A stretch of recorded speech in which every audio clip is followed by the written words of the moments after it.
On September 25th this year there's going to be a parliament election, and I don't think it's a very bold claim to make that the deciding factor in this election is going to be where we stand towards the pandemic.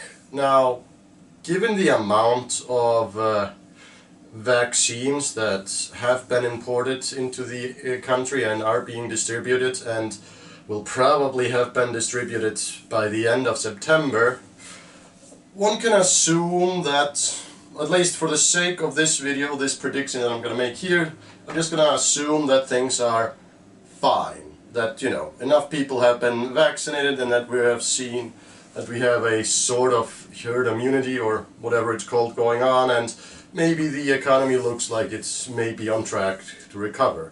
But obviously a lot could happen. There could be, I don't know, another outbreak or a new strain of the virus that would maybe not be cured by the vaccines. I don't know. So, but for the sake of this video here, let's just assume again that things are fine.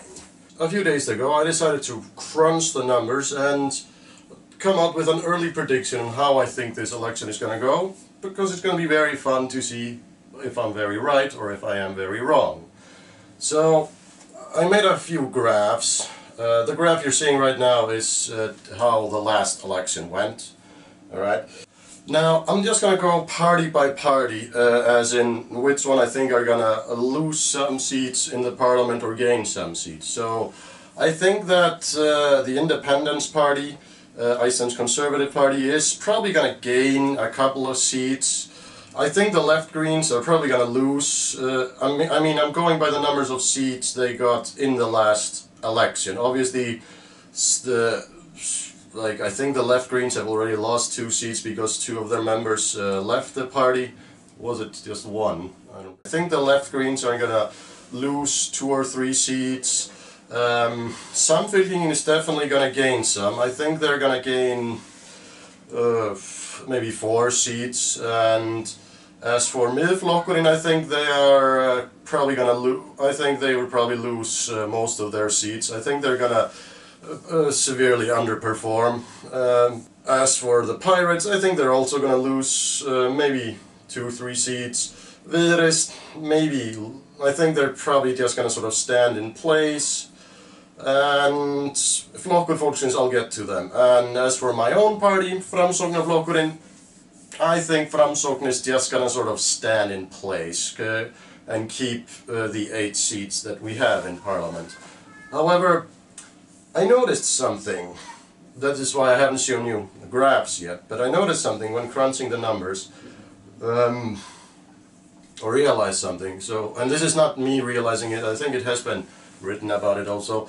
That is Flokkur Fólksins, the People's Party. Last election they got 6.9% of the total vote, I think, and 4 MPs elected to the parliament. Now, in Iceland it works like this, that in order to get a member elected to parliament you have to have a you need to have either a minimum of 5% total of the popular vote nationally, and then you automatically get, like if you are at the very threshold of 5%, I think you get a minimum of 3 MPs. However, let's say you only ran in some of the constituencies and not nationally, then you would have to, I think, get quite a bit more than just 5% in this in said constituency just to get one of your MPs elected. I don't know where the threshold is. I think most parties always try to go for the national win anyway, So, I mean, if you have that much support that you think you have a place in Parliament, you probably have said support somewhere around the whole island. That only makes sense.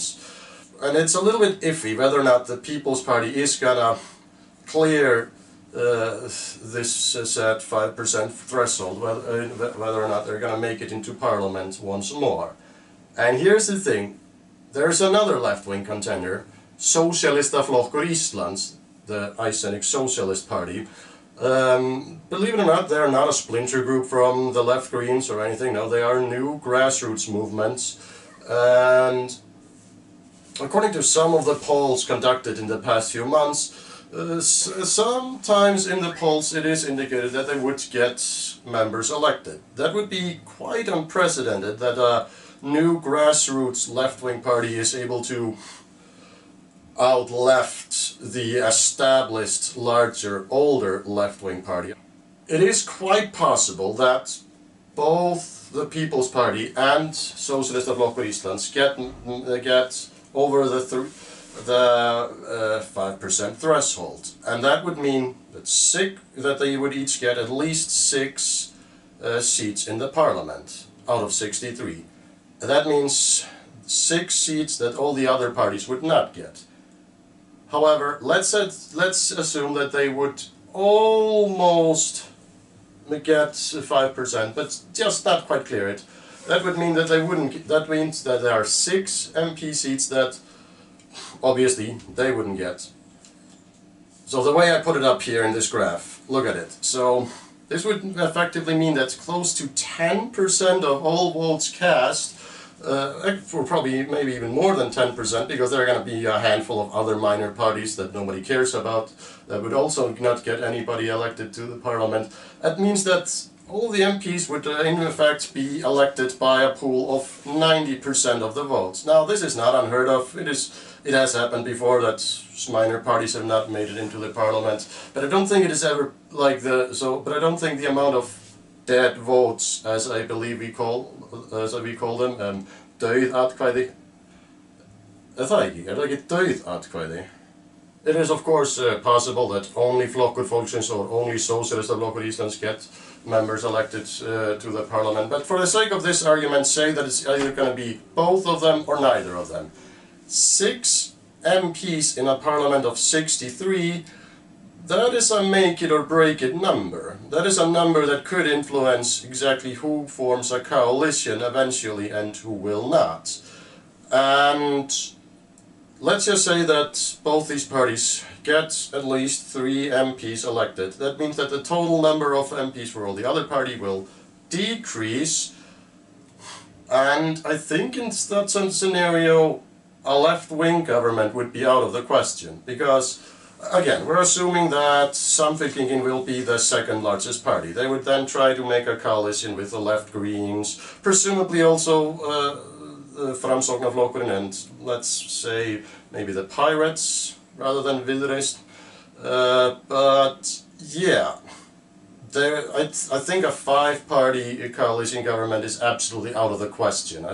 I think in Iceland's political history there is once been a 4-party coalition government. That was Steingrímur Hermannsson's last government in the late 80s, early 90s, included Framsóknarflokkurinn, Alþýðuflokkurinn, Alþýðubandalagið, and Borgaralisti, I don't know, the Viðreisn of their age. And yeah, but a 5-party coalition? No way, no way. So I really doubt that it would be possible for Samfylkingin or Framsókn, Vinstri Grænir and Píratar and whoever to then add either Flokkur Fólksins or Socialista Flokkurinn in order to, you know, have a broad left-wing coalition. So in that scenario, it would be Bjarni most likely forming a coalition.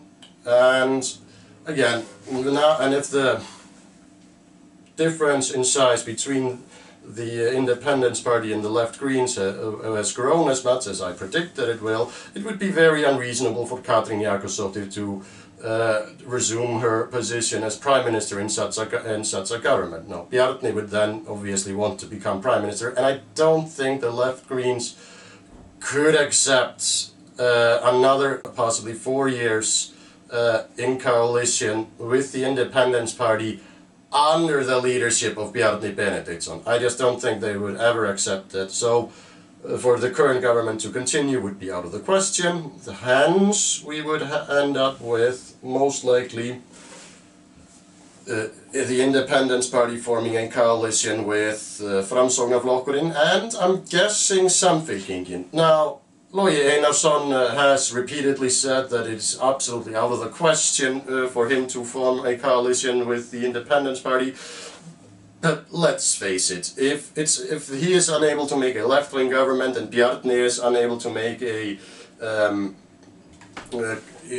center-right government, then, well, then what? Then obviously I think something would, you know, that Einar would, I keep forgetting if his name is Logi Einarsson or Einar Logi. It's Logi Einarsson. It's Logi Einarsson, yes. So yeah, Logi would probably just swallow his pride or come with the demand that he would become prime minister in said coalition. But yeah. So the lesson here is, ironically enough and very interestingly, that yeah, if Socialist Flokkur Íslands and Flokkur Fólksins get members elected to the parliament, then a left-wing government would be out of the question. However, if they do get, if they don't make it into the parliament, I think we're most likely going to see a left-wing government headed by either Logi Einarsson or Sigurður Ingi. Oh yeah. So it'll be fun to see just how correct I am with my assessment come September 25th. Now again, this is just my prediction. This is not necessarily what I want. I mean, what I would want, what would be my dream scenario? Framsóknarflokkurinn wins a full majority in the parliament. Sigurður Ingi becomes the prime minister for the second time, but only until 2024. Then he decides to challenge Guðni in a bid to become Iceland's next president, and he becomes the first candidate to actually win an incumbent president in a presidential election.